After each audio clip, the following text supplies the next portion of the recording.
Hello student, स्वागत है आप सभी का एक बार फिर से हमारे इस ऑफिशियल यूट्यूब चैनल में जिसका नाम है एसोल सॉल्यूशन। मैं चंदन कुमार हाजिर हूँ आप सभी के सामने अपनी एक और नई वीडियो के साथ। सो गाइस, आज की इस नई वीडियो में हम बात करेंगे उन सभी स्टूडेंट्स के लिए जो कि 6th सेमेस्टर के स्टूडेंट्स हैं और बीए प्रोग्राम कोर्स के स्टूडेंट हैं, चाहे वो एसओएल के स्टूडेंट हैं, चाहे वो एनसी वेब के स्टूडेंट हैं, चाहे वो रेगुलर कॉलेज के स्टूडेंट हैं। लेकिन अगर उनके पास में 6th सेमेस्टर में, वैसे सबके पास ही जीई का सब्जेक्ट होता है, जेनरिक इलेक्ट्रिक में अगर आप सभी के पास में पॉलिटिकल साइंस यानी ह्यूमन राइट का सब्जेक्ट है, क्योंकि आपको 6th सेमेस्टर में पॉलिटिकल साइंस ही पढ़नी है, तो आज की नई वीडियो उन सभी स्टूडेंट्स के लिए मोस्ट इंपॉर्टेंट है।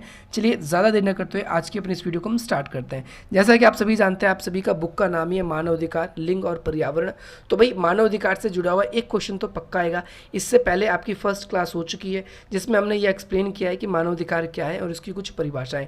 इसके अलावा और भी वीडियो मानव अधिकार के इंट्रो से रिलेट करके आएगी, लेकिन आज की इस नई वीडियो में हम बात करेंगे मानव अधिकार के ऐतिहासिक विकास और उदय, यानी मानव अधिकारों का उदय किस तरीके से हुआ है, किस तरीके से नहीं हुआ। तो चलिए ज़्यादा देर न करते हुए आज की अपनी इस वीडियो को हम स्टार्ट करते हैं।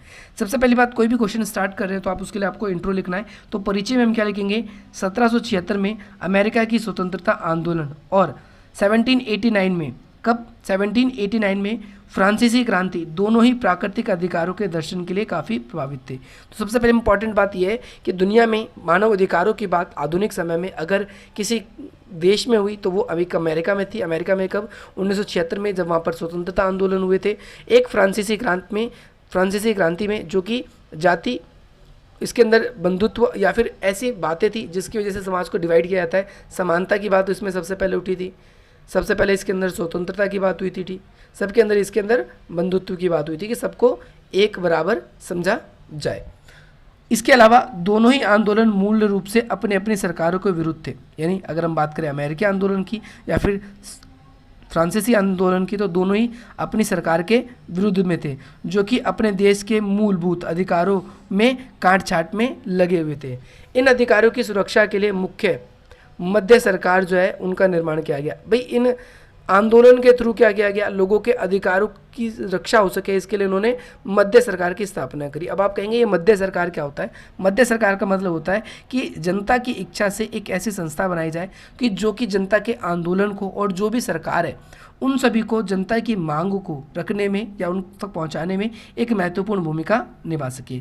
यही क्या कहलाती है, मध्य सरकार, और जनता के लिए न्यायिक शक्ति को सुनिश्चित कर सके।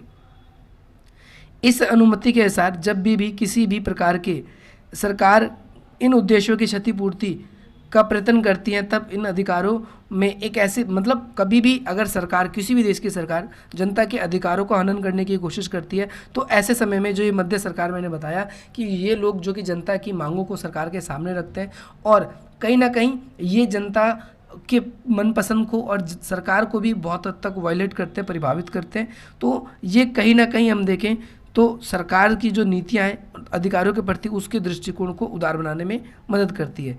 इतना नहीं, इसके अतिरिक्त, इसके अलावा जनता चाहे नए सरकार का निर्माण उन सिद्धांतों व उन संस्थाओं के द्वारा कर सकती है जो उन्हें लगता है कि वो उन्हें सुरक्षा एवं सुख प्रदान करेगी। इसके अलावा अमेरिका के आंदोलन में मानवाधिकारों के उत्थान के लिए एक महत्वपूर्ण भूमिका निभाई। अमेरिका का जो आंदोलन है 1776 में, आप सभी को पता है, आपको ये याद रखना है, और फ्रांसीसी क्रांति है 1779। तो इसमें इन दोनों में आप देखोगे सबसे पहला 1776 अमेरिका का ही उदाहरण है। इसीलिए अब भाई अमेरिका में क्या था, मैं आप लोगों को बता दूं कि भाई अमेरिका में कुछ यूरोपीय मूल के लोग हैं जो वहाँ जाकर बस गए हैं। आज वो गोरे हैं और वहाँ के कुछ ऐसे हैं जो काले हैं। तो अमेरिका के गोरे कालों का वहाँ पर भेदभाव देखने को हमें मिलता है, और साथ ही साथ वहाँ पर जो मूलभूत अधिकार हैंगे, मूलभूत अधिकारों की मांग भी अगर हम देखें तो अमेरिका के स्वतंत्रता संग्राम से ही वहाँ पर शुरू हुआ। इसके बाद में England, Scotland, France, Germany, Belgium, इन सब देशों में भी अमेरिका से आने वाले इस आंदोलन का प्रभाव देखा गया। यानी इन देशों में भी आगे चल के आंदोलन होते हैं, जैसे कि फ्रांसीसी क्रांति फ्रांस की आपकी पड़ी, ऐसी जर्मनी में, बेल्जियम में, इटली में और भी देशों में धीरे धीरे आंदोलन स्टार्ट हो जाते हैं। कुछ विचारकों का मानना है कि भैया जो ये मानवाधिकार है इसकी उत्पत्ति 1945 में हुई, और यूएनओ की स्थापना में मानवाधिकार की सुरक्षा करने में और मानवाधिकार को बनाने में यूएन की स्थापना बहुत ही महत्वपूर्ण है। यूएन के अनुसार जो मानवाधिकार हैं ये वो अधिकार होते हैं जो मनुष्य को मनुष्य होने के नाते ही मिलते हैं। यानी हमें ये अधिकार इसलिए प्राप्त होते हैं क्योंकि हम विवेकशील प्राणी हैं और हमारे में अन्य पशुओं की तुलना में अधिक दिमाग है, और साथ ही साथ हम सभी के हित जो है एक दूसरे से जुड़े हुए हैं। इसीलिए मनुष्य के स्वयं हित को स्थापित करने के लिए हमें समाज में एक ऐसे अधिकारों की सूची बनानी होगी जिसमें सब बच्चों के, सब लोगों के, सब बूढ़ों के अधिकारों का चित्रण होगा। कौन कौन से व्यक्ति अधिकारों का प्रयोग कर सकते हैं, कैसे कर सकते हैं, इन सब का वर्णन किया गया है। मानवाधिकार की उत्पत्ति के प्रश्न में अगर हम बात करें तो विवादपूर्ण रहा है हमेशा से। संसार में बहुत सारे लोग ऐसे हैं जो कहते हैं मानवाधिकारों की उत्पत्ति धार्मिक कारणों से हुई है। कुछ कहते हैं कि भाई मानवाधिकारों की उत्पत्ति सार्वजनिक इतिहास में मौजूद है, सार्वजनिक इतिहास के घोषणा पत्र में मौजूद है। जबकि कुछ विद्वान ऐसे हैं जिनका जन्म, अगर बहुत से लोगों का ये कहना है कि मानवाधिकारों की जो उत्पत्ति है वो पश्चिमी देशों से हुई है। सेकेंड वर्ल्ड वॉर के बाद से ही बहुत सारे ऐसे देश थे जहाँ पर मजदूरों का आर्थिक शोषण हो रहा था, महिलाओं का शोषण हो रहा था, या फिर उस देश के जो लोग हैं वो ठीक ढंग से विकास नहीं कर पा रहे थे। और इसका रीज़न यही था कि वहाँ पर बहुत ज़्यादा क्या थी, व्यवस्था नहीं थी। इस व्यवस्था के कारण ही इसके साथ साथ ग्रीक और रोम में भी मानवाधिकारों के अस्तित्व देखे जाते हैं, परंतु मानवाधिकार पश्चिम में माना जाता है उत्पन्न हुए हैं और इन अधिकारों को लेकर कुछ विवाद भी है। जैसे अगर हम देखें ग्रीस के अंदर, तो ग्रीस के अंदर आज भी लोकतांत्रिक गुण दिखाई नहीं देते। जनता का कार्य सिर्फ इतना ही होता है कि वो अपने सरकार को चुन देती है और इसके बाद में आगे की जितनी भी कार्यवाही होती है वो जनता की सरकार जो है वो खुद अपनी इच्छा अनुसार करती है, उसमें जनता की राय नहीं ली जाती है। ये आज भी हम देखते हैं। हमारे यहाँ पर बहुत सारे नेता ऐसे हैं जो चुनाव जीतते हैं और फिर अपना शकल, अपनी चेहरा जो है वो तभी दिखाते हैं जब अगले चुनाव आते हैं। फिर भी कुछ विद्वानों का मानना है कि ग्रीक साहित्य तथा कला से संबंधित विचारक राज्य के विरुद्ध व्यक्ति के बारे में सोच सकते हैं, क्योंकि राज्य साध्य और व्यक्ति साधन मानते हैं। कुछ लोगों का ये कहना है कि भैया जो भी हमारे समाज के अंदर मानवाधिकार है वो बहुत ही इंपॉर्टेंट पार्ट है। क्यों? क्योंकि मानवाधिकार के ज़रिए राज्य में व्यवस्था बनी रहती है। अगर हर कोई अपने अधिकारों का पालन करेगा, हर कोई एक दूसरे की सहायता करेगा, तो समाज में जो व्यवस्था है वैचारिक रूप से वो बनी रहती है।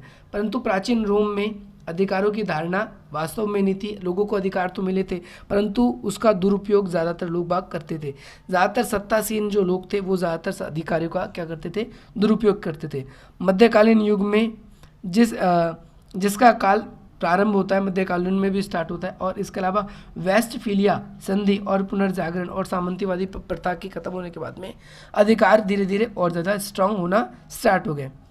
लोग मानव अधिकारों को एक सामाजिक रूप से जानते हैं या फिर सामाजिक रूप से धारण करने की कोशिश करते हैं। मानव अधिकारों का जन्म इंग्लैंड में हुआ और इंग्लैंड में मानव अधिकारों के अस्तित्व को भी सबसे पहले देखा गया। इंग्लैंड के अंदर ही अगर हम देखें मेगना कार्टा के समय आंतरिक कानून देखने को मिल सकता है। मेगना कार्टा क्या है इसके बारे में मैं अलग से आप लोगों के लिए वीडियो बनाऊंगा। मेगना कार्टा के आधार पे 1628 में अधिकारों की प्रार्थना पत्र और बाद में 1688 में बाद में 68 में अधिकारों का घोषणा पत्र पास किया गया। क्या किया गया? अधिकारों का घोषणा पत्र पास किया गया, परंतु उस समय इस अधिकारों के घोषणा पत्र को स्वीकार नहीं किया गया था। अधिकारों के घोषणा पत्र में फ्रांसीसी समाज और अमेरिका के जो भी संविधान में बहुत ही अच्छी व्यवस्था की गई है, और अमेरिका और फ्रांस की जो क्रांति है उसको आधार बनाकर ही अगर हम देखें तो आज अमेरिका की क्रांति को बढ़ावा देने में कहीं ना कहीं हमें, या विश्व में कहीं पर भी मानवाधिकार जो है उसकी सुरक्षा करने में इसका एक इम्पॉर्टेंट रोल बन जाता है। मानवाधिकार की जो जड़ है वो विभिन्न रूपों में अतीत से हमारे पास से जुड़ी हुई है, परंतु 20वीं शताब्दी में ये एक लोकप्रिय विषय बन गया 1215 में। और अमेरिका का स्वतंत्रता आंदोलन जो है 1776 में, रूस का जो क्रांतिकारी आंदोलन है 1917 में मानवाधिकार का महत्वपूर्ण विषय बन गया। और सेकेंड वर्ल्ड वॉर के बाद में जब निरंकुशता मिली, इसके बाद में मानवाधिकार पर बहुत ज़्यादा बल मिला। मानवाधिकार को यूएनओ में सबसे पहले अंतर्राष्ट्रीय संघ के रूप में मान्यता दी गई है, और मानवाधिकार जो है वो उसकी रक्षा के लिए अलग से कई सारे अभिकरण भी बनाए गए हैं, जिसमें आप देखेंगे बहुत सारे देश के गवर्नमेंटल और नॉन गवर्नमेंटल ऑर्गेनाइजेशन है, जैसे UNHRC United nation human right commission, इसके अलावा एमनेस्टी इंटरनेशनल, आपने इसका नाम भी जरूर क्लास 12th के अंदर पढ़ा होगा। तो कहीं ना कहीं जो मानवाधिकार है ये लोगों को जाति, धर्म, लिंग, भाषा इसके आधार पर भेदभाव ना हो और व्यक्ति को मानव अधिकारों के मौलिकता को प्रदान किया जाना चाहिए। यानी मानव अधिकार जो भी मनुष्य है वो मौलिक रूप से सबको मिलने चाहिए। आगे चल के मानवाधिकारों की रक्षा के लिए क्या हुआ कि भैया 10 दिसंबर 1948 में यूएनओ की महासभा में मानवाधिकारों की घोषणा को पढ़ा गया और मानवाधिकार की घोषणा को पढ़ने के बाद में कई देशों ने इस पर हस्ताक्षर किए, लगभग 58 देशों ने इस पर हस्ताक्षर किए थे। अब हम बात करेंगे निष्कर्ष की, तो सार्वभौमिक जो मानवाधिकार है उसको स्वीकार कर लिया गया, परंतु महासभा द्वारा इसकी घोषणा की गई, महासभा द्वारा इसकी क्या की गई थी, घोषणा की गई।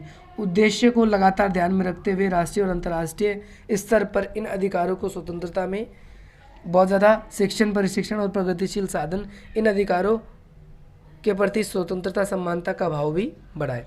यानी निष्कर्ष के रूप में हम कह सकते हैं कि भाई बहुत सारे ऐसे जो हमारे लाइफस्टाइल है जो बहुत चेंज हो चुके हैं, लोगों का जो रहन सहन है प्रगतिशील हो चुका है, लोगों को अलग अलग प्रकार की स्वतंत्रता मिलने स्टार्ट हो गई है, तो ये कहीं ना कहीं हमारे लिए एक गुड इम्पैक्ट है।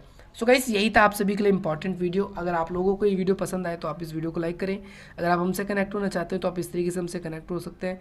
इसके अलावा अगर आप लोगों की कोई भी क्वेरी है, अगर इसके अलावा आप लोगों की कोई भी क्वेरी है तो आप इस तरीके से हमसे रिसॉल्व करवा सकते हैं। इसके अलावा मिलते हैं हम आपसे अपनी अगली वीडियो में। जय हिंद, जय भारत।